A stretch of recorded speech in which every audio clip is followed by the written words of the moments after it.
Me estou contente de poder participar do debate e trazer pensamento na luta para a reforma do debate aqui. E Botafogo é um sonido completamente diferente. E essa é o qual nós trazemos adiante. Botafogo é bloco que está ativo.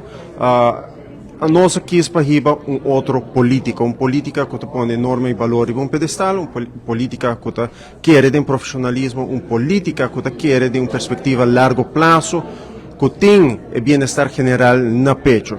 Essa é a qual nós trazemos, essa é a qual nós lo sigue trazendo, e me quero que essa é a única fórmula para portar um cambio real do país aqui. Mas a posição que a AVP toma, e não digo que a AVP nunca e jamais, mas a posição que a AVP toma de não tomar responsabilidade pelo qual passa dentro do partido, está fazendo que o partido está perigo para o futuro do país aqui. Botafogo também, quando põe na flecha, riba a cadeia judicial, riba Ministério Público, oficina de justiça, juez, riba Landsrecherche, etc. E dentro da sala, Botafogo tudo isso apoiar essa aqui, ponendo na flecha, riba Ministério Público, ponendo na flecha, riba juez, então a coisa é perigo, é mina no Estado de Direito, é perigo para o futuro do país aqui. Então isso é o qual preocupa-me de todo o partido que está apresentando mesmo como partido novo, mas eigenlijk não todo partido que tem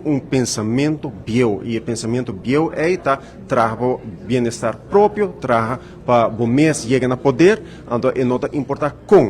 Então, assim, por exemplo, Baja Andy, com ajuda de Beni.